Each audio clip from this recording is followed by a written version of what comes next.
అమృత హృదయాలు 5వ భాగం. 4వ భాగంలో ఊర్మిళ మరిదిని కావాలని దూరం చేసుకుంటుంది. ఆస్తి మొత్తం భర్త పేరుతో రాస్తుంది, కానీ భరించలేకపోతుంది. ఇక సీత భర్త అనారోగ్యంతో బాధపడుతుంటే సీత అతనికి సేవలు చేస్తూ ఉంటుంది.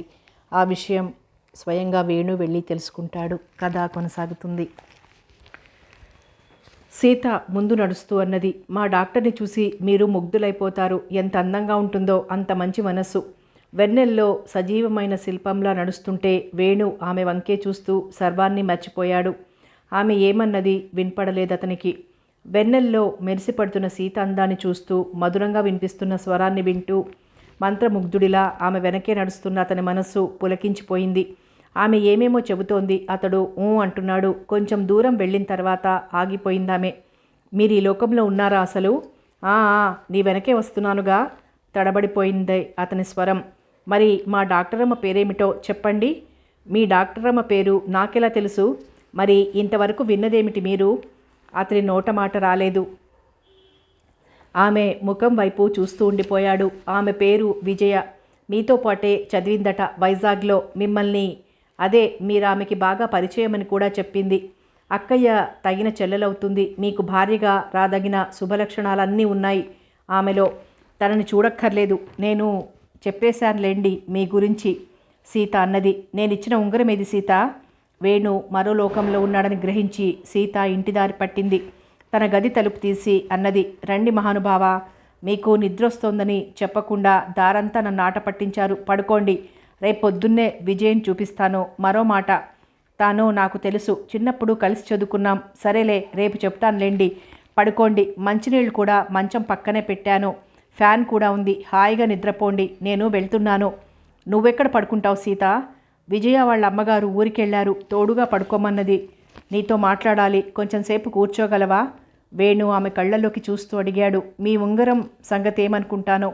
అది ఉంది, రేపొద్దునిచ్చేస్తాను. సీత మరేదో చెప్పబోయి మాట మార్చింది. ఇవ్వమని నేను అడిగానా సీత? ఎవరి వస్తువు వాళ్ళకిచ్చేయడం మంచిది కాదంటారా? ఆ వస్తువుతో పాటు నేనేమిచ్చానో గుర్తుందా?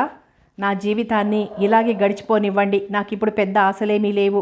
నేను మీకు తగనని నాకు తెలుసు, మీకు తెలుసు. లోకులతో పరిహాసం చేయించుకోవాలనుకోవడం తెలివి తక్కువ వాళ్ళ పని. శ్రీనివాస్ విడాకులు ఇచ్చినందుకు బాధపడుతున్నారు ఇప్పుడు. గతజల సేతుబంధనంలా ఉంది ఆయన పరిస్థితి. అంత జబ్బులో ఎవరున్నారు మీ వాళ్ళు అంటే నా పేరు చెప్పారట. నాకు మళ్ళీ భార్యగా నటించక తప్పలేదు వేణుబాబు. ఆయన తండ్రి ఈ మధ్యనే పోయారు. తల్లి కూడా మంచం పట్టింది. ఉద్యోగం లేదు. నేను తప్ప ఈ ప్రపంచంలో ఆయనకి అయిన వాళ్ళు లేరు. ఉన్న సిరి సంపదలు లేవు. అయితే నేను ఒంటరివాణ్ణేనన్నమాట ఈ లోకంలో. వేణు నిట్టూర్చాడు. నన్నేం చేయమంటారో చెప్పండి. విడాకులు ఇచ్చిన తర్వాత భార్య అన్నారాయన. అన్నారని పొంగిపోలేదు అనుకోండి. కానీ ఈ లోకానికి తెలిసింది నేను శ్రీనివాస్ మనిషినని. పైగా ఈ స్థితిలో కాదని దూరంగా వెళ్ళిపోవడానికి నేను ఆడదాన్నైపోయాను. ఏ అనుభూతిని నాలో మిగల్చలేదాయన. కానీ చిత్రంగా నా మనస్సు తన కోసం జాలిపడుతోంది. బహుశా స్త్రీ గుండెల్లో ఉన్న బలహీనత ఇదే కావచ్చు. అర్థం లేని అనుబంధాలకు విలువ ఇచ్చి పాపపుణ్యాల్ని, నీతి నియమాల్ని అనుక్షణం మననం చేసుకుంటూ ఎదురైన స్వర్గాన్ని జారవిడుచుకుంటాం. నేనంటే నీకే భావము లేదా సీత? నిజం చెప్పు. మీరీ ప్రశ్న నన్ను అడుగుతారని, అందుకే వచ్చారని గ్రహించాను వేణుబాబు. ఈ ప్రశ్న మీరు నన్నిప్పుడు అడగకూడదు. మీకు చెప్పాను నేను. మన కులాలు వేరు. నేను వివాహితను అని. శ్రీనివాస్ని నేను భరిస్తాను జీవితాంతం. అదేగా నీ భయం? ఈ కులాలు నన్ను భయపెట్టవు సీత. అయినా ప్రేమకి కులమేమిటి? ఎవరైనా వింటే నవ్విపోతారు డాక్టర్ బాబు. ఓ భర్తని వెంటబెట్టుకొని మరో భర్తని వెతుక్కోమంటారా? వినడానికి అసహ్యంగా ఉంది. అతను నీకు భర్త కాడిప్పుడు. ఆ మాట ఆయనతో అనిపించకండి. మీరు గమనించలేదేమో ఆయన పడే వేదన. ప్రతి రాత్రి నేను వెళ్ళొస్తాను అనగానే వణికిపోతారు. ఉండకూడదు అని కళ్ళతోనే అర్థిస్తారు. సీత, ఒకవేళ ఆఖరికి దిక్కులేని చావు చేస్తానేమో. నిన్ను ఏమీ అడగను. నా ఆఖరి ఘడియలో నీ ఒడిలో పడుకోనిస్తావా సీత? నేను మూర్ఖుణ్ణి, కానీ శిక్ష పడిందిగా. సంతోషంగా చనిపోతాను అని కళ్ళ నీళ్లు పెట్టుకుంటారు. కానీ విజయ్ చెప్పింది ఆయనకి క్షయవ్యాధి ఉన్నదని, అక్కడేమీ ముట్టుకోవద్దని, ఉండవద్దని చెప్పింది. ఇక కొన్ని రోజుల అతిథే ఆయన. అంతవరకు ఈ మాత్రమైనా చేయకపోతే నా మనస్సుకి సమాధానం చెప్పలేను. ఆమె నిట్టూర్చింది. అయితే నిరీక్షిస్తాను సీత. నీ మనసులో నా జ్ఞాపకాలు పూలవాన కురిసే వరకు వేచి ఉంటాను. అప్పుడు సీత విధవ. వేణుబాబు, సీత, నీకు పుణ్యం ఉంటుంది. అలాంటి మాటలనుకు, నేను భరించలేను. అసలు నీ మాటలు నేనెందుకు వినాలి? రేపే శ్రీనివాస్ని నా హాస్పిటల్లో చేరుస్తాను. నువ్వు వచ్చే వరకు ఉపవాసంతో తపస్సు చేస్తాను. ఇంకా ఏమేం చేస్తారో చెప్పండి, వింటాను. నాకు నిద్ర రావడం లేదు. పరిహాసంగా నవ్వింది. వేణు లేచి ఆమెకు సన్నిహితంగా వచ్చాడు. మీరు రాసక్రీడలు మొదలెట్టకండి. రావద్దు. వెళ్ళి కూర్చోండి డాక్టర్ బాబు. మీ అన్నగారికి బుద్ధి చెప్పినట్లే మీకు కూడా బుద్ధి చెప్తానంటావు, అంతేగా? ఏది చెప్పు. చెంపలు వాయించుతావా? గొంతు నిలిమి చంపేస్తావా? ఏది ఏమైనా నువ్వు నా భార్యవి కావలసిందే. వేణు ఆమె ముఖం మీదకి వంగి ఉద్రేకంతో ఊగిపోతూ చెప్పాడు. చాలా బాగుంది నటన. వెళ్ళండి. ఆయాసం వచ్చిందేమో. అరిస్తే కాసిన్ని మంచినీళ్ళు ఇవ్వనా? నేనేం చేస్తానో తెలుసా? ఏమీ చేయలేరు వేణుగారు. మీరు నన్ను ప్రేమిస్తున్నారు. ప్రేమించిన వాళ్ళు తుచ్చమైన కామానికి బానిసలవరు. మీరు బుద్ధిగా పడుకోండి. రేపొద్దున బయలుదేరి గుంటూరు వెళ్ళిపోండి. మళ్ళీ నేను రమ్మని రాసే వరకు రావద్దు. నేను వెళ్ళను. ఈ సీతను ఏమనుకుంటున్నారో? కాదు, నా మనిషి అనుకుంటున్నాను. నేనెవ్వరికీ ఏమీ కాను. అక్కయ్యతో చెప్పండి వెళ్ళి. సీత ఆ ఇంట్లో లభించిన అభిమానాన్ని మర్చిపోయి ద్రోహం చేయదని సీత కటువుగా అన్నది. వేణు ఈసారి శాంతంగా అన్నాడు. నేనసలు వెళ్ళకపోతే ఏం చేస్తావు సీత? మా విజయ్కి చూపించి పెళ్లి చేసుకోమంటాను. అతనికి కోపం వచ్చింది ఆ మాట వినగానే. ఆ రోజున నా గుండెలపైన వాలిపోయినప్పుడు నీ కళ్ళు నాకంతా చెప్పేశాయి సీత.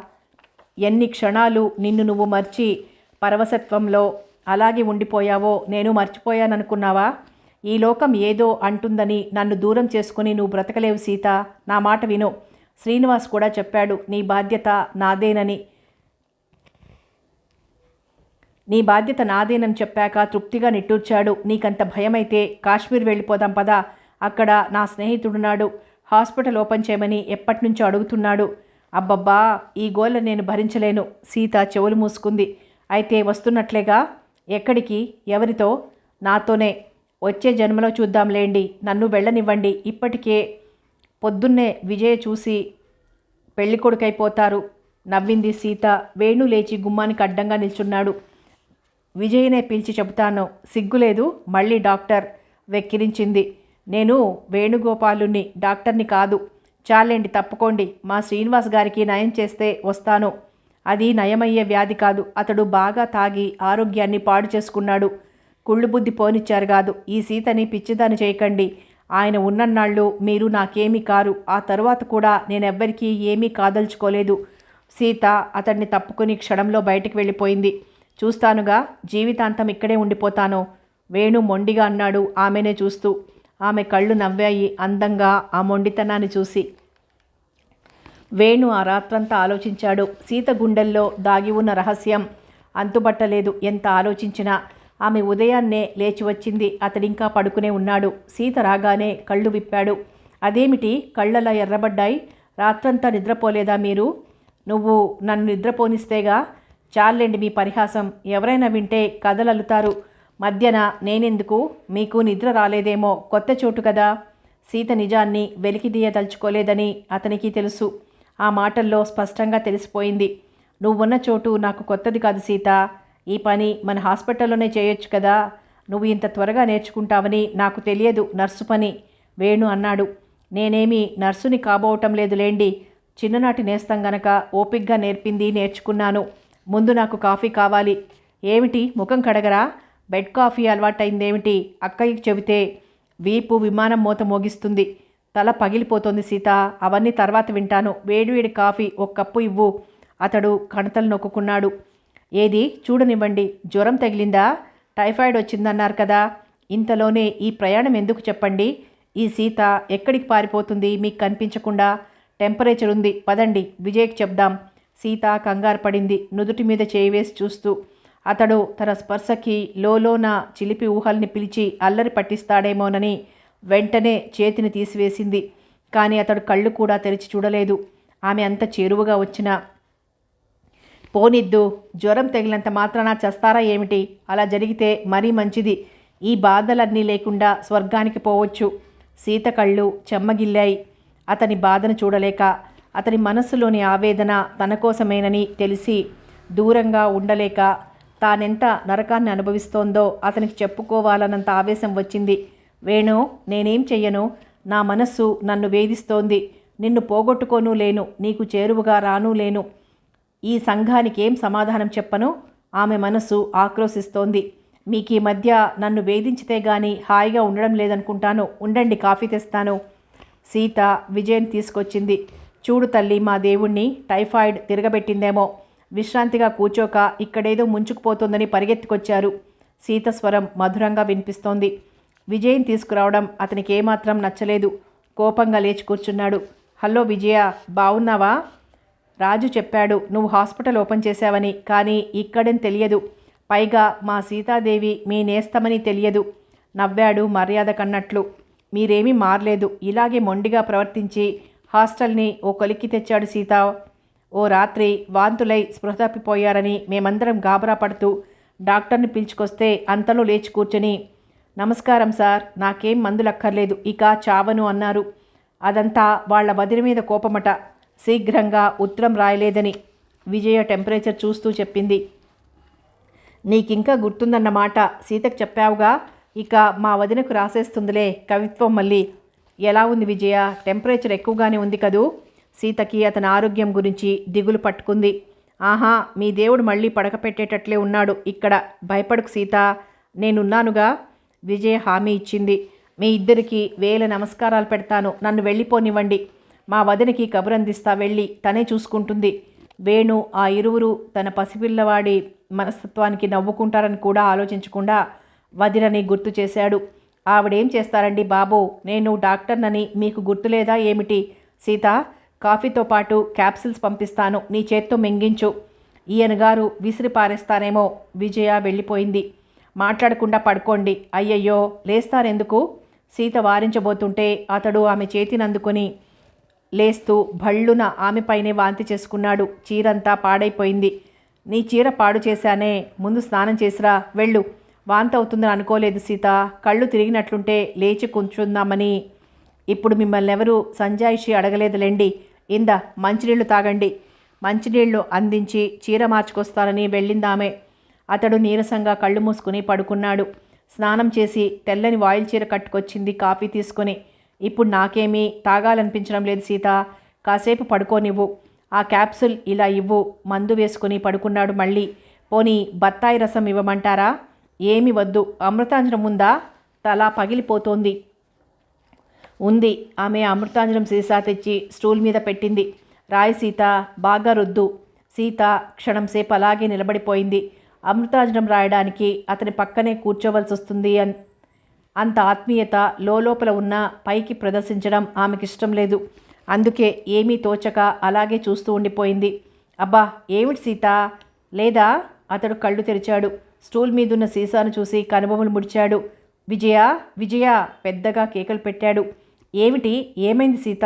ఎందుకలా అరుస్తున్నారు? విజయ్ గాబరా పడుతూ వచ్చింది. కాస్త అమృతాంజనం రాయి. మౌనంగా ఆమె చేతికి సీసా ఇచ్చి పడుకున్నాడు. విజయ్కి ఏం జరిగిందో అర్థం కాలేదు. అతనికి ఎందుకంత కోపం వచ్చిందో తెలియక సీత వంక చూసింది. ఆమె తలవంచుకొని నిలబడి ఉంది. కళ్ళు ముయ్యండి. విజయ అమృతాంజనం రాసింది. పక్కనే కూర్చుంది. ఎలా ఉంది ఇప్పుడు? టెంపరేచర్ ఉందిగా, అందుకే తలనొప్పి. మందు వేసుకున్నారా? ఆప్యాయంగా అడుగుతోందామె రుద్దుతూ. మీరు నాకు పేషెంట్గా వస్తారని కలలో కూడా అనుకోలేదు. చిత్రంగా ఉంది. ఎంత స్నేహంగా తిరిగేవాళ్లమో. ఈయన, రాజు, రమణి, నేను. ఈయన ఇట్టే మనుషుల్ని మర్చిపోతారు సీత. ఇంతవరకు ఒక్క ఉత్తరం కూడా రాసేరగరు. విజయ్ చెప్పేది ఆమెకు అక్షరం కూడా వినిపించడం లేదు. తానలా దూరంగా నిలబడి ఉండడం ఎంత పొరపాటో గ్రహించే లోపలే అతని కోపం అవధులు దాటినందుకు చింతిస్తోంది తల వంచుకొని. విజయ అతని కోసం ఓ రూమ్ ఖాళీ చేయించి బెడ్ వేయించింది. సీత వైపు కన్నెత్తి కూడా చూడకుండా లేచి విజయ్ వెనకే నడిచి వెళ్ళిపోయాడతడు. సీత అప్పటికే తలెత్తింది. నిట్టూరుస్తూ తలుపులు వేసి హాస్పిటల్కి వెళ్ళింది. శ్రీనివాస్ రిక్షాలో వచ్చాడంతలో సీత ముఖం అంత కళాహీనంగా అతడెప్పుడూ చూడలేదు. ఒంట్లో కులాసాగా లేదా సీత? శ్రీనివాస్ ఆందోళనతో ప్రశ్నించాడు. బాగానే ఉంది. మీకెలా ఉంది? రాత్రి నిద్ర పట్టిందా? దగ్గు తగ్గిందా? ఆమె టెంపరేచర్ చూస్తూ అడిగింది. విజయ వచ్చి అతన్ని పరీక్ష చేసి మందులు ఇచ్చి వెళ్ళింది. బ్రెడ్డు పాలు తీసుకోండి, వెళ్ళగానే ఈవేళ కొంచెం ఆలస్యం అవుతుందేమో, నేనొచ్చి వంట చేసేసరికి. ఏదో ఆపరేషన్ ఉందట, అన్నీ సిద్ధం చేయమన్నది విజయ. ఇంద బత్తాయి రసం. సీత పళ్ళరసం అందించింది. నువ్వొచ్చే వరకు ఇక్కడే ఉంటానులే. అయితే అక్కడ ఒక్కడికే ఏమీ తోచడం లేదు. శ్రీనివాస్ బల్ల మీదే కూర్చున్నాడు. రిక్షావాడికి రానని కబురు పంపి. సీత మాట్లాడలేదు. ఎప్పట్లా ఆప్యాయంగా కూర్చోండి అని అననందుకు అతడు గొణుక్కున్నాడు. ఆమె వరండాలోకి వెళ్ళి పని మనిషిని కేక వేయబోతూ ఆగిపోయింది. పక్క గదిలోంచి వేణు గొంతు వినిపిస్తోంది. నువ్వు పెళ్ళెందుకు చేసుకోలేదు విజయ? మీరెందుకు చేసుకోలేదో ముందు చెప్పండి. సీత గోడకి చేరువగా వెళ్ళింది. అతని సమాధానం ఏమిటా అని. అదే నేను ఆలోచిస్తున్నాను. వేణు స్వరం అది. భలే మనుషులు మీరు. మీకెందుకండి బాబు అంత ఆలోచన? మగమహారాజులాయే. కో అంటే 1,000,000 మంది క్యూలో నిలబడతారు మీకోసం లక్షలు పుచ్చుకొని, విజయ అంటోంది. పోనీ నీ దగ్గర ఏమైనా లక్షలున్నాయేమో చూడు, వదినతో చెప్తాను. వేణు సమాధానం విని సీత నివ్వెరపోయింది. గోడకి అంటుకుపోయింది. ఏమిటి నన్నా? విజయ తడబడిపోయింది. వదినకి నచ్చితేనే సుమా. అతడు లేచి కిటికీ తలుపులు తెరిచి చూశాడు. సీత ముఖం ఓ పక్కగా కనిపిస్తోంది. ఆమెకు తెలియదు తన్ని అతడు చూశాడని. వేణు మరికొంచెం వంగి చూశాడు. శ్రద్ధగా పాఠం వింటున్న విద్యార్థిలా నిలబడి ఉంది. అతనికి నవ్వొచ్చింది. అప్పట్లో రాజు నీకోసం ఎంత విరహం వెళ్ళబోసేవాడో తెలుసా? నువ్వేమో నాతోనే కబుర్లు వేసుకొని కూర్చునేదానివి. వాడు ఈర్ష్యతో ఉడికిపోయేవాడు. పోండి, మీవన్నీ దొంగ కబుర్లే. విజయ నమ్మలేదు. రాజు అందగాడు కాదంటావా విజయ? ముందు వాడి ప్రేమని చూసి నచ్చకపోతే నాకు ఆ ఛాన్స్ ఇవ్వు. రాజు మొన్న కూడా చెప్పాడు నీ వివరాలన్నీ. నీ పెళ్ళయ్యాకే వాడు పెళ్లి చేసుకుంటాడట. నేనేమి పెళ్లికి మొహం వాచిపోవడం లేదని చెప్పండి. ఈవేళ మీకేమైంది? ప్రేమ పెళ్ళి అంటున్నారు. ఎవరైనా అప్సరస మిమ్మల్ని దేవదాసం చేసి పారిపోయిందా ఏమిటి? వేణు మరోసారి వంగి చూశాడు. సీత ఇంకా అక్కడే ఉంది. ఓ కొండముచ్చును చూసి చేసుకుందాము అనుకున్న మాట నిజమే, కానీ వదినకిష్టం లేదు. పైగా ఆ కోతికి నేను నచ్చలేదట. పోనిద్దు, వదినకి నీ ఫోటో చూపిస్తానుండు ఈసారి. చెవులు మెలేసి పెళ్లపీటల మీద కూర్చోబెడుతుంది. చాలే పడుకోండి, ముందు జ్వరం తగ్గనివ్వండి. నోనో, ముందు నీ ఫోటో ఇవ్వు. వదినకి పంపిస్తే చూడగానే వచ్చేస్తుంది. మీ అమ్మగారితో మాట్లాడి జామ్మని ప్లేన్ ఎక్కి అమెరికా వెళ్ళిపోదాం తర్వాత. విజయ్ చిరుకోపం ప్రదర్శించి వెళ్ళిపోయిన చప్పుడైంది. సీతకి ఎక్కడ లేని నీరసం నిరుత్సాహం ఆవహించాయి. వేణు నవ్వుకుంటూ కళ్ళు మూసుకొని పడుకున్నాడు. మర్నాటికే అతని జ్వరం తగ్గిపోయింది. ఎన్నో ఆలోచనల వలన వచ్చిందని గ్రహించాడతడు. ఆ రోజునే ప్రయాణమై వెళ్తానంటే విజయ్ వీల్లేదని పట్టుబట్టింది. ఆ రాత్రి వెన్నెల్లో కూర్చుని ఇద్దరూ తాము చదువుకున్నప్పటి సంగతులు చెప్పుకుంటున్నారు. సీత శ్రీనివాస్ దగ్గర నుంచి రానే లేదింతవరకు. ఆ రోజున వేణుకి కనిపించనే లేదామె. సీత కనిపించలేదేమిటి విజయ? శ్రీనివాస్కి దగ్గు ఆయాసం ఎక్కువయ్యాయని వెళ్ళింది. విజయ సమాధానం పూర్తయిందో లేదో అంతలో సీత పంపిన మనిషి వచ్చి చెప్పాడు, అమ్మా సీతమ్మగోరి పెనిమిటి పోయాడు అని. ఎప్పుడు? విజయ ఆదుద్దాగా లేచి నిలబడింది. ఇప్పుడేనమ్మా, సీతమ్మగారు మిమ్మల్ని రమ్మన్నారు. వేణు విగ్రహమే అయ్యాడు. విజయ్తో కలిసి తాను వెళ్ళాడు. సీత నిశ్శబ్దంగా ఉన్న ఆ ఇంట్లో ఒక్కతే కూర్చుని వెర్రిదానిలా శ్రీనివాస్ శవం వంకే చూస్తోంది. హాస్పిటల్కి తీసుకొస్తే అంత వ్యవధి లేదు విజయ. రాత్రంతా విపరీతమైన ఆయాసం వచ్చిందట. ఈ రోజంతా నా ఒళ్ళోనే పడుకున్నారు, మంచం మీద పడుకోలేక. సీత కళ్ళ నుంచి కన్నీరు ధారలై ప్రవహిస్తోంది. ఏడవకు సీత, బ్రతికినా సుఖం లేకపోయినప్పుడు బాధపడడం ఎందుకు చెప్పు.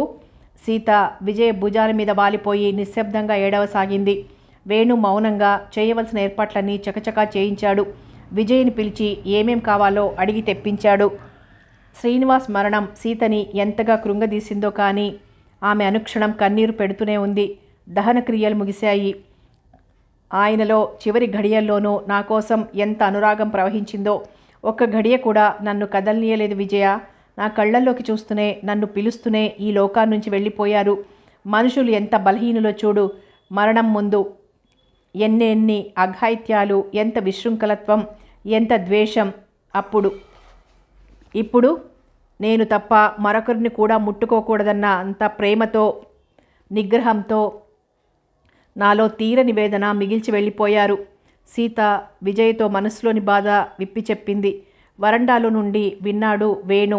ఆమె ఆవేదన బరువుగా నిట్టూర్చాడు. విజయ్ ఎంతగా చెప్పినా సీత ఆ రోజు అక్కడి నుంచి రాలేనన్నది. మర్నాటి ఉదయాన్నే విజయ కంగారు పడుతూ వేణుని లేపింది. సీత లేదు, ఏమైందో, పిచ్చిది ఎక్కడికెళ్ళిందో. లేదు. వేణు ఆదుర్దా పడుతూ లేచి అన్ని వైపులా వెతికాడు. కిటికీ తెరిచి చూస్తూనే విజయ పర్సు కింద ఉన్న కాగితాన్ని అందుకున్నాడు. విజయ, నేనిక్కడ ఉండలేనిక. నేను ఎక్కడికి వెళ్ళినా దుఃఖమే ఎదురవుతోంది. మనుషులు ఈ మాత్రపు బ్రతుక్కి ఒకరినొకరు ద్వేషించుకుంటారు, చంపుకుంటారు. ఎవరూ చావకుండా చిరకాలం ఈ ప్రపంచాన్నే ఏలేది ఏమీ లేదు. కొన్నాళ్ల ముచ్చట అంతే. ఆ కొన్నాళ్ల ముచ్చటకి ప్రేమలు, ఆవేశాలు, పెళ్ళిళ్ళు ఎందుకో. ఈ జీవితం నాకు ఎంత దుఃఖాన్ని పంచిపెట్టిందో ఈ కొన్నేళ్ల కాలంలోనే. శ్రీనివాస్ నిన్న విడాకుల కాగితాల్ని చింపి అగ్గిపుల్లు అంటించాడు నేనొచ్చేసరికి. అవును, ఇంకా తాను కట్టిన మంగళసూత్రం నా మెళ్ళోనే ఉంది కదా. నన్ను వదులుకోలేడట. ఎంత పిచ్చివాడో చూసావా. ఇప్పుడా నన్ను ఆయన కోరుకునేది? నేను నవ్వాను. మీ దాన్నేనని చెప్పకుండా ఉండలేకపోయింది నా మనస్సు ఆయన బాధ చూసి. నిన్ను మళ్ళీ కలుసుకుంటానో లేదో. వేణుగోపాల్ నిన్ను ప్రేమించారొకప్పుడు, కానీ నేనే శ్రీనివాస్ భార్యగా తిరస్కరించాను ఇన్నాళ్ళు. నా పెట్టెలో ఆయన ఉంగరం ఉంది, తీసుకోమని చెప్పు వేణుగారికి. ఆయనకి రుణపడి వెళ్ళిపోతున్నాను. ఆయన దగ్గర నుంచి చాలా చాలా తీసుకున్నాను. ఎందుకు అలా చేశానో మరి. బహుశా నా గుండెల్లోన శ్రీనివాస్ పైన ఆశ చావలేదేమో, లేక సంఘానికి భయపడిందేమో నా మనస్సు. ఈ ఘోరం నా జీవితంలో ఎందుకు జరిగిందో, నిన్నటి నుంచి నాలో ఎంత విరక్తి లేచి పడుతోందో చెప్పలేను. ఎవరు నా మనసుని ఓదారుస్తారు? ఏ అనుబంధంతో నా ఊహల్ని ఆనందంతో ముడివేస్తారు? నాకెవ్వరూ లేరు. ఎక్కడికి వెళ్తున్నానో నాకే తెలియదు. ఈ బ్రతుకు మీద రవ్వంతైనా ఆసక్తి జనిస్తే ఎప్పుడో నిన్ను కలుసుకుంటాను, లేకపోతే ఇంతే. నీ సహాయానికి ఏమీ ఇవ్వలేకపోయానన్న బాధ లేదు విజయ. నువ్వు నన్ను నీ స్నేహంతో బ్రతికించావిన్నాళ్ళు. స్నేహం ముందు ఎంత రుణమైనా కరిగి అదృశ్యమైపోతుంది. ఏ జన్మలో నిన్ను చూడగలనో. నీ సీత. వేణులో చలనమే లేనట్లు అలాగే నిలబడిపోయాడు శూన్యంలోకి చూస్తూ. విజయ ఉత్తరాన్ని అందుకొని చదివి నిట్టూర్చింది. మీరు సీతని మర్చిపోవడమే మంచిది వేణు అన్నది. అతడు తనలోని శక్తినంతా ఎవరో హరించి వేసినట్లు కాంతి విహీనమైన కళ్ళతో విజయం చూశాడు. అతడెంత విలువైన దాన్ని కోల్పోయాడో ఆ అర్థరహితమైన చూపులు ఆమెకు స్పష్టపరిచాయి. శ్రీనివాస్, బ్రతకడం చెప్పాను, కానీ మనిషి మరణం ముందు తలెత్తలేడు వేణు. సీతకిది పెద్ద షాక్. పైగా మొండితనం, ఆత్మాభిమానం. నేను వెళ్తున్నాను విజయ, నన్ను క్షమించు. ఆ మాట అన్న వెంటనే అతడు విజయ్ పిలుస్తున్నా వినిపించుకోకుండా వెళ్ళిపోయాడు. సుడిగాలిలా వడివడిగా విజయ్ నిట్టూర్చి తన ఇంటివైపు దారి తీసింది. వేణు ఆ విషయం ఎవ్వరికీ నోరు విప్పి చెప్పనూ లేదు, రాయనూ లేదు. ఊర్మిళ ఎన్నోసార్లు కబురంపింది. అతడు ఉత్తరం కూడా వ్రాయడం లేదేమిటని. ఏమీ లేదు, ఏముంది రాయడానికి అనేవాడు వచ్చిన మనుషులతో. చివరికి ఆమె వచ్చింది ఓనాడు జడివానలా. ఏమైంది బాబు? కబురు లేదు, కాకరకాయ లేదు. ఈ వదిన మనస్సు బండరాయైపోయిందనుకున్నావా ఏమిటి? ఆహా, మౌనంతో సాధిస్తావన్నమాట నన్ను. ఆమె కోపంతో వాత్సల్యంతో మందలిస్తోంది. ఎందుకిలా చిక్కిపోయావు? ఏ భావము లేదు అతని స్వరంలో. ఏం, నేను చిక్కిపోకూడదా? లేక నేనేం చేసినా నీ అనుమతి తీసుకోవాలా? అతనెప్పట్లా ఆగ్రహంతో చిందులు వేయనూ లేదు, ఆసక్తిగా విననూ లేదు. జబ్బుపడ్డావా వదినా? నీ దయవలన ఏ రోగము లేదులే నాయనా. కానీ ఏమీ తినాలనిపించడం లేదు ఈ మధ్య. వాంతులవుతున్నాయి ఏం తిన్నా. అజీర్తి చేసిందేమో. వేళకి భోంచేయి, పూజాలు వ్రతాలు మాని. నువ్వసలు డాక్టర్వేనా? విసుక్కుందామే. వేణు అప్పటికామెని పరిశీలించాడు నిశితంగా. మనిషి నల్లబడింది, కళ్ళల్లో కాంతి మెరుస్తోంది. చెక్కనమ్మ చిక్కిన అందమేనన్నట్లు సన్నబడిన వడిలిన మల్లెపువ్వులా వింత అందాన్ని ప్రదర్శిస్తోంది ఆమె ప్రతి కదలిక. మంచిది, నన్ను పూర్తిగా మర్చిపోవచ్చులే. అన్నయ్యకి చెప్పావా బుల్లిబాబు పుట్టబోతున్నాడని? అప్పటికి సంతోషం తొంగి చూసింది అతని కళ్ళల్లో. కానీ ఈర్ష్య మింగివేసింది. నీకీ కబురు చెప్పాలని ఎంత తహతాలాడుతూ వచ్చానో. నువ్వేమో మహాయోగిలా ముడుచుకొని కూర్చున్నావు. నిన్ను మర్చిపోవడం నాకు రాదు. బహుశా నువ్వే నన్ను మర్చిపోవచ్చు. మర్చిపోయావులే. వదిన ఎట్లా ఉన్నదోనని ఒక్కసారైనా చూడడానికి వచ్చావా? కనీసం ఉత్తర ముక్కైనా రాసావా? హా ఊరా, నేను రావడమా? వద్దు. మళ్ళీ ఏ పాపాన్ని నా పైన రుద్దుతాడో అన్నయ్య. నిన్ను చూసి నీ ఒళ్ళో తలవాల్చుకోకుండా రావడం నాకు చేత కాదు. నువ్వేదో నాకు శత్రువైనట్లు ముట్టుకోవద్దని కళ్ళతో శాసిస్తుంటే మౌనంగా తల వంచుకొని రాలేను. వేణు గొంతు గద్గదమైంది. నీకేం కావాలో ఆజ్ఞాపించు. ఇది కూడా నీ ఇల్లే వదినా. నేను కూడా నీ కొడుకునేననుకో. సంతోషంగా ఉండు. ఏ విచారాన్ని మనసులోకి తొంగి చూడనీయకు. పుట్టేవాడికి చెప్తానులే. ఒరే దొంగ, నీకంటే ముందే అమ్మరా నాకు మీ అమ్మ అని. వదినా, 10 రోజులుండాలిక్కడ. వేణు గుండెల్లో ఆనందం, అనురాగం పరవళ్ళు తొక్కాయి. ఉంటాను వేణు. నాకిక్కడ ఎంత ప్రశాంతంగా ఉంటుందో. నా మనసులో ఏ కోరిక లేదయ్యా. నిన్ను చూడాలనిపిస్తుంది ప్రతిరోజు. నీ పెళ్ళి ఎప్పుడవుతుందా అని ఆరాటంగా ఉంటుంది. బుల్లి దొంగ రాగానే అడుగుదాంలే పెళ్లి సంగతి. ముందు నువ్వు విశ్రాంతిగా హాయిగా పడుకో. బత్తాయి రసం పంపిస్తాను, తాగి నిద్రపో. లేడీ డాక్టర్కి కబుర్ చేస్తాను సాయంత్రం రమ్మని. వేణు పడుతున్న హడావిడికి మురిపెంగా నవ్వుకుందామే. వదినా, వాడికి నా పోలికే రావాలి. నిన్ను ముప్పు తిప్పలు పెట్టి 3 చెరువుల నీళ్లు తాగించమని చెప్తానులే. విశ్వం హైదరాబాద్ వెళ్ళాడని చెప్పింది. ఎందుకంటే నిర్లిప్తంగా నవ్వింది. ఏం చెప్పమంటావయ్యా? రీటాకి 10,000 కావాలట. లేకపోతే ఆవిడ్ని పెళ్లి చేసుకోవాలట. అన్ని రుజువులు సాక్ష్యాలు ఉన్నాయి. నీ వలనే నాకు కొడుకు పుట్టాడని రాసింది. ఏం చేస్తారో మరి. వెళ్ళి 10 రోజులైంది. ఏ కబురు లేదు. వేణు మౌనంగా విన్నాడు. కొంతసేపటికి అన్నాడిలా, అక్కడ నాకో స్నేహితుడున్నాడు. వెళ్ళిరానా? నీ ఇష్టం. నాకేమీ తోచడం లేదు ఊర్మిళ అన్నది. 2 రోజుల తర్వాత అతను హైదరాబాద్ ప్రయాణమయ్యాడు. వదిన అడ్రస్ చెప్పాడా అన్నయ్య? ఆమె కాగితం మీద రాసిచ్చింది. ఆయన చెప్పలేదు. మునసబు కొడుక్కి తెలుసునట. అడిగి తీసుకున్నాను రోజున. అతడు మన ఇంటికొస్తే అతడు పూలరంగడే. నేనొచ్చే వరకు ఇక్కడే ఉండొదినా. అక్కడ ఒక్కదానికి ఏం తోస్తుంది? ఆ రోజునే అతడు ప్రయాణమై వెళ్ళిపోయాడు. హైదరాబాద్ చేరుకొని ముందు తన స్నేహితుడు రామచంద్రమూర్తి ఇంటికి వెళ్ళాడు. అతను బిజినెస్లో లక్షలు గడించాడు. చిన్న వయసులోనే భార్య మరణించింది. మళ్ళీ పెళ్లి చేసుకోవాలని తల్లి పోరు పెడుతున్నా చెవిన వేసుకోవడం లేదని వేణు విన్నాడు.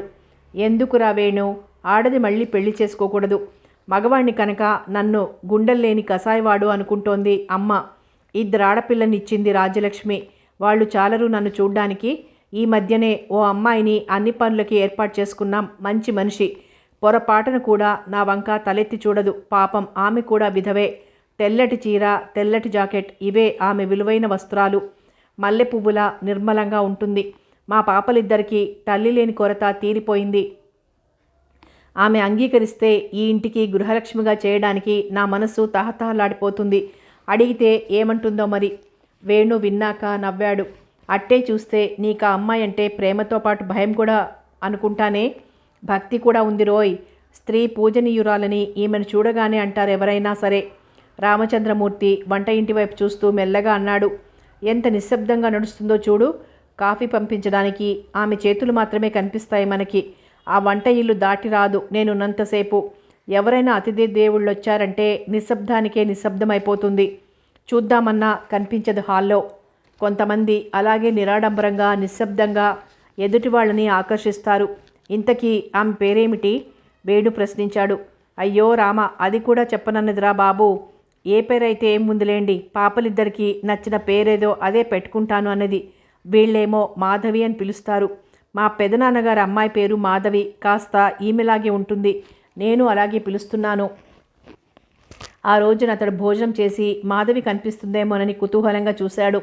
చేయి కడుక్కోవడానికి బాత్రూమ్ కేసి వెళ్తూ తెల్లని చీర మాత్రం కదులుతూ కనిపించింది. వంటింట్లో ముఖం కనపడలేదు. మరునాడు వేణు అన్న కోసం వెళ్ళాడు. అడ్రస్ ప్రకారం వెళ్ళి ఓ ఇంటి తలుపు తట్టాడు. ఎవరది? ఎవరు కావాలి మీకు? ఆకర్షణీయంగా అలంకరించుకున్న ఓ అమ్మాయి అడిగింది. మీరు రీటా అనుకుంటాను. నేను విశ్వం గారి తమ్ముణ్ణి. అన్నయ్య, ఆయన తమ్ముడట. లోపల నుంచి ఎత్తుగా బలంగా ఉన్న మనిషి వచ్చాడు. గళ్ళ బనీను, పొడుగు మీసాలు, చూడ్డానికి వికృతంగా ఉన్నాడు. తెచ్చావా డబ్బు? మీ అన్నగారెక్కడా? సిగరెట్ పొగ మీదికి వదులుతూ అడిగాడు. విశ్వం అక్కడ లేడని తెలిసి ఆలోచించాడు. వీళ్ళు ఏమని చెప్పాలో తెలియక నిలబడిపోయాడు. రండి లోపలికి. ఆయన డబ్బు కోసం వెళ్లారు. రీటా వయ్యారంగా లోనికి పిలిచింది. వేణుకి కంపరంగా ఉంది ఆ ఇంట్లో వాతావరణం చూస్తుంటే. సినిమా తారల ఫోటోలు, అర్ధనగ్నంగా ఉన్న క్యాలెండర్లు, ఇదే గోడలపైన వేలాడుతున్న చిత్రాలు. వాళ్ళన్న కొడుకుని చూపించవే రీటా. గళ్ళబ్బనీనెతను అదేదో గొప్ప పని అన్నట్లు మురిపెంగా అన్నాడు. ఉయ్యాల్లో నుంచి ఓ పిల్లవాడిని ఎత్తుకొచ్చిందామె. క్షమించండి, నేను ఇక్కడికి మా అన్నయ్య కోసం వచ్చాను. వేణు మరోవైపుకి తల తిప్పుకొని అన్నాడు. అంతలో విశ్వం వచ్చాడు. వేణుని చూసి ఇబ్బందిగా ముఖం పెట్టాడు. ఆశ్చర్యాన్ని కప్పిపుచ్చుకొని వేణు మౌనంగా లేచి నిలబడ్డాడు. డబ్బు తెచ్చావా? గళ్ళబనీని మనిషి అధికారిలా అడిగాడు. పోలీసులు తీసుకొస్తానన్నారు మస్తాన్, విశ్వం హేళనగా చెప్పాడు. ఓహో, అంతదాకా పోయావన్నమాట. ఇదిగో విశ్వనాథం, ఈ ఇంట్లోంచి నువ్వు ప్రాణాలతో బయటపడలేవు. పోలీసులు వచ్చి తలుపు కొట్టారో నీ తల 4 చెక్కలైపోతుంది. వేణు కోపంగా అన్నవంక చూశాడు. మర్యాదగా ఆ ఫోటోలు ఇచ్చేయి, డబ్బివ్వను, విశ్వం మొండిగా అన్నాడు. ఎందుకు ఇవ్వాలి? రీటా అడిగింది. మీకిది ఆట గనక, వాడు నా కొడుకని అబద్ధం చెప్తున్నావు గనక. అయితే డబ్బియ్యవా? మస్తాన్ గద్దించాడు. ఇవ్వను. మస్తాన్ అనరాని మాటలంటూ విశ్వం పైకొచ్చాడు. ఆగండి అన్నయ్య, నువ్వు వెళ్ళిపో, నేను మాట్లాడతాను, వేణు శాంతంగా చెప్పాడు. విశ్వం వెళ్ళబోతుంటే మరో మనిషి వచ్చి కాలర్ పట్టుకొని లాగాడు. వెధవా, నువ్వు నన్నాపుతావురా? విశ్వం ఆ మనిషిని చాచి కొట్టాడు. మస్తాన్ కోపంతో విశ్వం మీదికి కర్రెత్తాడు. వేణు అడ్డుపడి కర్ర పట్టుకుని తటాలున రీటా చేతుల్లో ఉన్న ఫోటోల్ని చింపి ముక్కలు చేసి బయటికి విసిరేశాడు. క్షణంలో జరిగిన ఆ పనికి రీటా పెద్దగా అరిచింది. విశ్వం నవ్వుతూ బయటికి వెళ్ళిపోయాడు. వెనకే వస్తున్న వేణు తల మీద మస్తాన్ బలంగా కర్రతో కొట్టాడు. అబ్బా అంటూ వేణు కింద కూర్చుండిపోయాడు. మరో 4-5 దెబ్బలు పడ్డాయి. విశ్వం కంగారుగా తమ్ముణ్ణి పట్టుకున్నాడు. అంతలో వాకిట్లో రామచంద్రమూర్తి కారాగింది. అరే, ఏమైంది? వేణు ఇంకా రాలేదని ఇటే వెళ్తూ వచ్చాను. అడ్రస్ తెలుసు కదా అని. అయ్యయ్యో, రక్తం కారిపోతోంది. ముందు మీరు పోలీసుల్ని పిలిచి వీళ్ళ పని పట్టించండి. నేను వేణుని డాక్టర్ దగ్గరికి తీసుకువెళ్తాను. మూర్తి వేణుని కారులో పడుకోబెట్టి స్టార్ట్ చేయగానే విశ్వం కూడా ఎక్కాడు. పోనివ్వండి, వాళ్ళ ఏడుపు వాళ్ళు ఏడుస్తారు. తొందరగా మంచి డాక్టర్కి చూపించుదాం. తమ్ముడి తలని ఒళ్ళో పెట్టుకుని చెమ్మగిలిన కళ్ళను తుడుచుకున్నాడతడు. మూర్తికి కథ అర్థమైపోయింది. విశ్వంతో మాట్లాడడమే పాపం అనిపించింది. రక్తం చాలా పోయింది. బహుశా రక్తం ఎక్కించవలసి వస్తుందేమో. మా ప్రయత్నం మేం చేస్తాం. డాక్టర్ అన్న మాటలు విని విశ్వం వణికిపోయాడు. వీడినా నేను అనుమానించింది. నా కోసం ఇంత ఆపదని మనస్ఫూర్తిగా భరిస్తున్న వేణు ఊర్మిళకి కన్న కొడుకు. నిజమే. నేనిప్పుడు ఊర్మిళకి ఏమని సమాధానం చెప్పను? అతనికి దుఃఖం పొంగుకొచ్చింది మొదటిసారిగా. డాక్టర్, నా రక్తం తీసుకోండి, ఎంతైనా సరే, కానీ మీరు నా తమ్ముని బ్రతికించాలి సార్, మిమ్మల్ని ప్రార్థిస్తున్నాను. అతడు పసిపిల్లవాడిలా కన్నీరు పెట్టుకున్నాడు. మూర్తి ఇంటికి ఫోన్ చేశారు. భోజనం, పళ్ళు, పాలు తీసుకురమ్మని. సీత విన్నది. ఎవరి కోసమో, ఎవరున్నారో హాస్పిటల్లో అనుకున్నది బయలుదేరుతూ. విశ్వం రక్తాన్ని వేణుకి ఎక్కించారు. అయినా అతనికి ఇంకా పూర్తిగా స్పృహ రాలేదు. కళ్ళు విప్పి చూడడం, మళ్ళీ వాటంతట అవే వాలిపోవడం జరుగుతోంది. డాక్టర్లు విశ్వ ప్రయత్నాలు చేస్తున్నారు. విశ్వం మగతగా పడుకున్నాడు. మాధవి, బహుశా నువ్వు ఇక్కడే ఉండాలేమో. వేణుకి చాలా సీరియస్గా ఉంది. నేను వెళ్ళి పిల్లల్ని స్కూల్ నుంచి తీసుకొచ్చి పక్క ఇంట్లో అప్పగించొస్తాను. వాళ్ళ వదినకి టెలిగ్రామ్ ఇవ్వాలి. మూర్తి కారు స్టార్ట్ చేస్తూ చెప్పాడు. వేణు ఎవరు? అతను కాదు కదా? ఇక్కడికి ఎలా వచ్చారో? వణుకుతూ ఆమె లోపలికెళ్ళింది. వేణు అప్పుడే కళ్ళు తెరిచాడు. వదిన, సీత, సీత అంటూ మళ్ళీ కళ్ళు మూసుకున్నాడు. పక్కనున్న నర్సు నాడి చూసింది. పళ్ళరసం తాగించాలమ్మా, మరీ నీరసంగా ఉన్నాడు. ఈ రాత్రి గడిస్తే మన మనిషి అనుకోవచ్చు, నర్సు సీతకు చెప్పింది. సీత భయంతో ఆందోళనతో కంపించిపోతూ వేణు వంకే చూస్తూ ఉండిపోయింది. నర్సు వెళ్ళిపోయింది. సీత బత్తాయి రసం గ్లాసులో పోసి చెంచాతో అతని నోట్లో పోయడానికి కూర్చుంది. సీత, సీత, నువ్వు నాదానివి సీత. అతడు కలవరిస్తున్నాడు కళ్ళు తెరవకుండా. మీదాన్నే వేణు, ఎప్పటికీ మీదాన్నే. ఈ లోకం తలక్రిందులైనా సరే మీదాన్నే డాక్టర్ బాబు. ఎవరి కోసమో భయపడనిక, మీకోసమే జీవిస్తున్నానేమో. సీత కళ్ళు ఒత్తుకొని సున్నితంగా నోరు తెరిచి పళ్ళరసం పోసింది. అతడు కళ్ళు తెరిచాడు. కానీ సీతను గుర్తుపట్టలేకపోయాడు. వదినా, బాబు ఎవరి పోలిక? నేనే కదూ అంటున్నాడు. అక్కయ్య, నీకు బాబా? ఎంత శుభవార్త! కానీ వేణుకింత ఘోరం ఎందుకు జరగనిచ్చావు? ఆ మూర్ఖుడి కోసం ఇంత దూరం పంపి ఈ దుఃఖాన్ని ఎలా భరించగలవు? మూర్తి వచ్చే వరకు ఆమె అలాగే విగ్రహంలా కూర్చునే ఉంది. డాక్టర్లు వస్తున్నారు, పరీక్షిస్తున్నారు.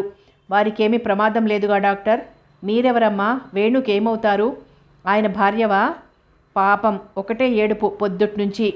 నర్సు సమాధానం చెప్పింది. సీత కన్నీటి తెరల మధ్య నుంచి ఆ నిజాన్ని అంగీకరించినట్లు చూస్తోంది. మూర్తి వచ్చి వేణు పరిస్థితికి విశ్వం గాబరా పడుతున్నట్లు చెప్పాడు. ఊర్మిళ గారు వస్తున్నారా? సీత ప్రశ్నించింది. రేపీ పాటికి రావచ్చు మాధవి. టెలిగ్రామ్ ఇచ్చాను. మై గాడ్, వీడికి ఇంకా స్పృహే రాలేదు. అతడు రుమాలుతో నుదుట పట్టిన స్వేదబిందువుల్ని తుడుచుకున్నాడు. ఆ రాత్రి విశ్వం నీరసంగా ఉన్న తమ్ముణ్ణి చూడడానికి వచ్చాడు. మీ కక్ష తీరిందా? సీతను చూసి నివ్వెరపోయాడతడు. సీత, నువ్విక్కడెలా ఉన్నావు? మీతో మాట్లాడడమే మహాపాపం. అక్కయ్య మనుషుల్ని ఈ మాత్రం అడిగాను. నన్ను క్షమించు సీత. నేనిప్పుడు మృగాన్ని కాదు, మనిషిని చేశావు నువ్వు. పూర్తిగా మార్చింది ఊర్మిళ. అతడు పశ్చాత్తాపడుతున్నాడు. మిమ్మల్ని నమ్మడం అడవి జంతువు ముందు తలపెట్టడమే. సీత గిరుక్కున తల తిప్పుకుంది. ఆ రాత్రి ఎంతో ఆందోళనతో భయంతో గడిచిపోయింది. సీత క్షణం కూడా కన్ను మూయలేదు. ఉదయాన్నే కళ్ళు విప్పాడు వేణు. ఎలా ఉంది? సీత ఆప్యాయంగా వంగి అడుగుతోంది. సీత, నువ్వేనా?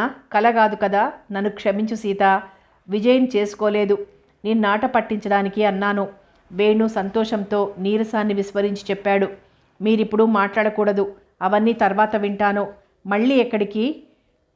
పోలేను. సీత సిగ్గుని భయాన్ని విస్మరించి మనస్సు విప్పి చెప్పింది. వదినకి చెప్పాలి. వేణు తనలో తానే అనుకున్నాడు నెమ్మదిగా. ఊర్మిళ ఆదుర్దాపడుతూ లోనికి వచ్చింది. అంతలో, వేణు, ఎలా ఉంది బాబు? సీత, నువ్వా? ఏమన్నారు డాక్టర్లు? బాగా తగిలే దెబ్బలు? పాపిష్దాన్ని నేనే పంపాను. ఆమె బాధపడిపోతోంది. నువ్వు పంపించకపోతే సీత కనిపించేది కాదు వదినా. ఊర్మిళ వేణు నుదిరిపైన చేయి వేసి ఆప్యాయంగా నిమురుతూ అన్నది. నా కోసం ఎంత కష్టాన్ని కొని తెచ్చుకున్నావయ్యా. మీ అన్నయ్య ఎంత బాధపడిపోతున్నారో నా బిడ్డని అపనిందల పాల్చేసినందుకు. సీత, నువ్వు కూడా వేణుని బాధ పెట్టావమ్మా. ఎంత హుషారుగా ఉండేవాడో, ఎలా యోగిలో తయారయ్యాడో చూసావా? నాకింత అర్హత లేదనుకున్నానక్కయ్యా. చాలే, నీకుగాక మరెవరికుంటుంది? నువ్వు రాకపోతే మీ బూచబ్బాయి జడ పదార్థంలా మద్రాసు నగరానికే అంకితమైపోయేవారు. మంజుల మా ఇంట్లో అడుగుపెట్టి నన్ను ఏ చెట్టు కిందకే పంపించేది. ఊర్మిళ కోప్పడింది. ఉండండి, బూచబ్బాయిని పిలుస్తాను. ఆమె వెళ్ళింది బయటికి. సీత, వదిన కూడా అంగీకరించింది. మరి ఒక మాట. ఆమె వంగింది. అంతలో ఊర్మిళ లోనికొచ్చింది మళ్ళీ. సీత, మళ్ళీ కనిపించకుండా అదృశ్యమైపోయేవు. వేణు జీవితాంతం బ్రహ్మచారిగానే ఉండిపోతాడు. ఇన్నాళ్ళు నేను కులం గోత్రమని వేళ్లాడాను. కానీ మీ బూచబ్బాయి ఎన్ని కులాల వాళ్లతోనో రాసక్రీడలు జరిపారు. మొదట అసహించుకున్నానా ఆ మనిషి స్పర్శనే. కానీ ఆ మనసులో పశ్చాత్తాపం మేలుకున్నదని తెలిసిన తర్వాత నాకు తెలియకుండానే అన్ని తప్పుల్ని, అంత విశృంఖలత్వాన్ని మర్చిపోయాను. బహుశా స్త్రీకి తప్పుల్ని, అది భర్తవైతే క్షమించడం తప్పదేమో ఈ సంఘంలో. కానీ నేను విధవనక్కయ్యా. అబ్బబ్బా, ఆ మాట అనకు సీత. అన్నగారికి కుదురొచ్చిందని మురిసిపోతుంటే తమ్ములుంగారు గోటక బ్రహ్మచారి సన్యాసి అయిపోయేట్టున్నాడు. ఒకవేళ నీకు వేణు సుఖపడడం ఇష్టం లేకపోతే ముందు నాకు గుక్కెడు విషమిచ్చి వెళ్ళు. నీకోసం ఇతగాడేమో రాత్రింబవళ్ళు కృంగి కృషించిపోతుంటే చూస్తూ నేను బ్రతకలేనమ్మా. ఈ వదిన లేకపోతే ఆఖరికి ఏ గంగలోనో మునిగిపోవడం మాత్రం తప్పకుండా చేస్తాడు. ఏ జన్మలోనో నాకు కన్నబిడ్డ అయ్యుంటాడు. అందుకే నన్నిలా వేధిస్తున్నాడు. నేను చెప్పవలసింది చెప్పాను. ఆ పైన నీ ఇష్టం. ఊర్మిళ హెచ్చరించి వెళ్ళిపోయింది. సీత తలవంచుకొని కూర్చుండిపోయింది ఎంతోసేపు. ఇంకా ఆలోచిస్తున్నావా సీత? ఏది ఇలా చూడు. నాకెందుకో భయంగా ఉంది. అక్కయ్య గుండెల్లో నా కోసం ఇంత అనురాగం ఉన్నదని ఊహించనే లేదు. అమ్మయ్య, ఇప్పటికైనా గుర్తించావు కదా. నా గుండెల్లో ఎంతుందో చెప్పనా? కొంచెం వంగు, నేను లేవలేను. సీత సిగ్గుతో కళ్ళు మూసుకుంది. కొంచెంగా ముందుకు వంగి, ఇంకా దగ్గరగా రావాలి. ఈ కళ్ళు పెదవులు నాకేం చెబుతాయో. ఇక సీత ఆమె కళ్ళని సున్నితంగా పెదవులతో స్పృశించాడు. సీత గుండెల్లో తీయని ఊహలు పూలవాన కురిపించాయి. ఇది హాస్పిటల్. సిగ్గులేదు బాబు మీకసలు. చెక్కిళ్ళు రాగరంజితాలవుతుంటే సిగ్గుగా అన్నది.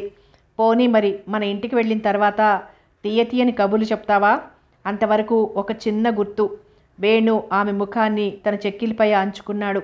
అనురాగంతో నిండిన ఊహలు ఆమెను, అతని కోరికని నిరాకరించనీయలేదు. చాలా, అబ్బా వదలండి, అక్కయ్య వస్తోంది. సీత సున్నితంగా అతని చేతుల్ని విడిపించుకుంది. సీత, ముందు నువ్వు వెళ్ళి స్నానం చేసి మీ బూచబ్బాయి తెచ్చిన చీర కట్టుకొని ముఖాన బొట్టు పెట్టుకొనిరా. ఊర్మిళ ఆజ్ఞాపించింది. వదినా, ఉండవయ్యా, రండి. విశ్వం లోపలికొచ్చాడు. వేణు, నువ్వు ఇంటికి త్వరగా రావాలరా అన్నాడతడు. రాకపోతే బుల్లిబాబు ఊరుకోడన్నయ్యా. ఏం వదినా? విశ్వం మెరిసే కళ్ళతో భార్య వైపు చూశాడు. ఆమె కొత్త పెళ్లి కూతురులా తల వంచుకుంది సిగ్గుతో. రావమ్మ పెళ్లి కూతురా, మీ బూచబ్బాయి సీతా కళ్యాణం చేయిస్తారట. పట్టుచీరలో సౌందర్య దేవతలా మెరిసిపోతూ వచ్చింది సీత. వేణు నవ్వుతూ ఆమె కళ్ళల్లోకి ఆరాధనగా చూశాడు. సమాప్తం. అమృత హృదయాలు నవల సమాప్తం. మరో మంచి నవలతో మళ్ళీ కలుద్దాం.